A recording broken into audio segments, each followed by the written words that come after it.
Now, for Steadfast characters, to show the other side of the coin, let's take a look at Dr. Richard Kimball in The Fugitive. Here's someone who tries to help people, keeps trying to help people. No matter what he does, it gets him in trouble over and over again, and in the end, he still keeps trying to help people. He doesn't give up and go off to Bermuda. He doesn't just leave. He sticks by his guns, sticks with the story, tries to find the murderer of his wife, tries to clear his own name, and continually tries to help people right up through the end.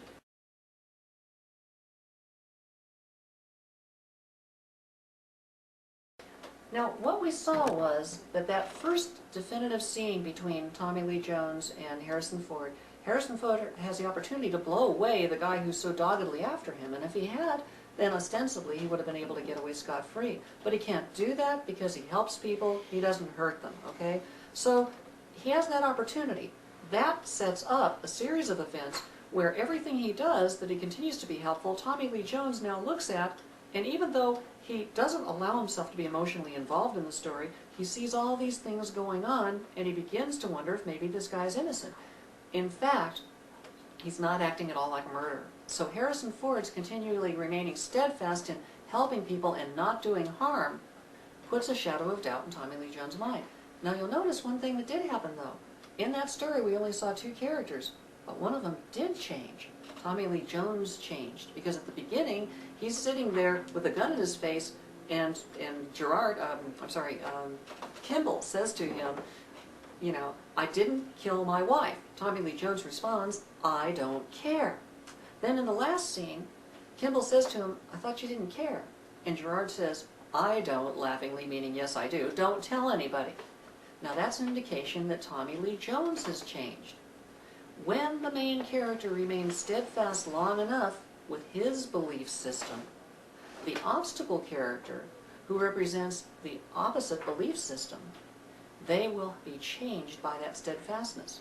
One of them is going to change. If the main character holds out long enough, the obstacle character will change. If the obstacle character holds out long enough, then the main character will change. And here, Tommy Lee Jones didn't care. Richard Kimball did care.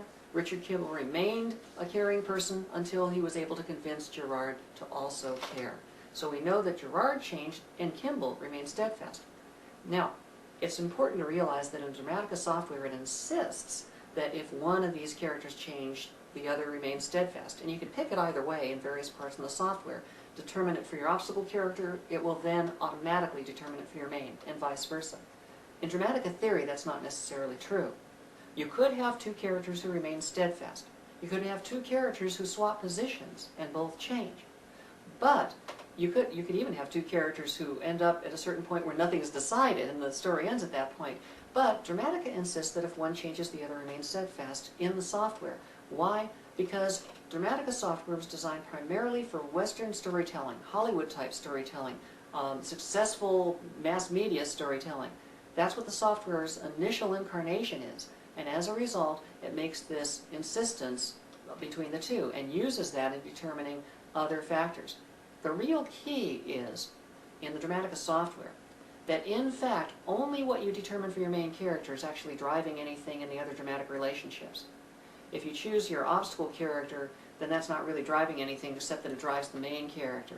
So, pick what you want your main character to do, and if you want your main character to change, and in your storytelling, from a theory standpoint, also have your obstacle character change, or you want your main character to remain steadfast, and your obstacle character also to remain steadfast, go ahead and do that, but recognize it will have a dramatic impact on the way the story unfolds, and you won't be able to find that in the software to support you. But if your instincts tell you to do that, and you know how to make it play, go for it. Don't feel inhibited, because the software is only providing what's done for 90% of the story is written. It's designed to be the most useful tool. The theory is designed to be the most accurate tool. Okay, our last example on steadfast character is James Bond in Goldfinger. James Bond is a steadfast character in every single James Bond movie ever made, except on Her Majesty's Secret Service. In Her Majesty's Secret Service, the one played by George Lazenby, who got the honor of his only film as James Bond being the one that's the only film in which James Bond changes, he meets Diana Rigg, who is a beautiful countess. He falls in love, goes through many adventures with her, and at the end of the story is grown to the point where the hole in his heart that drove him into the service to begin with because I guess the backstory is he lost his parents at an early age and was adopted by the service, basically.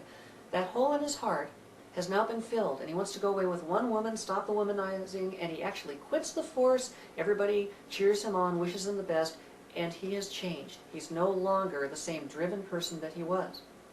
But after the story is over, after the structure closes down, then storytelling-wise, the villain and his henchmen come by and kill his young wife, and now James Bond gets all of his angst back plus more, so that he can come back in the next story. Not yet, but he won't get far. Hold on. Come back in the next story as the same old James Bond that we know and love, and have the same drive that he had before. That's how they did it. But he was a changed character, and then they put a little tag on the end in the storytelling. That's why it's important to recognize where the structure ends rather than where the storytelling ends to determine if a character has changed or remains steadfast. Now, in all other films, James Bond is steadfast, and in this example of Goldfinger, you'll see that he's steadfast, and the changed character actually changes off camera. Let's see who it is. Who was it? Well, if you've ever seen Goldfinger, you have the character played by Honor Blackman, who is known as Pussy Galore in her flying circus, of all things. Well, Pussy Galore is working for Goldfinger, the villain. She's going to put gas canisters, fly them over Fort Knox, and knock everybody out. But she switches the canisters from the ones that would do that job, which actually were in fact deadly gas that she didn't even know about, and contacts the CIA.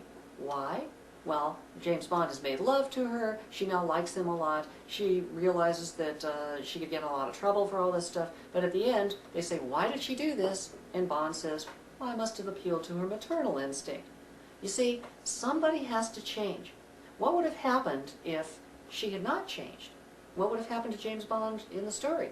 Well, he would have been killed, all of the soldiers would have been killed, Goldfinger would have gotten away with the gold. It's only because she changed that James Bond was able to succeed. So in spite of him being as brilliant and powerful and steadfast as he was, it required that change on her part, which happened off screen, in order for the story to come to the conclusion.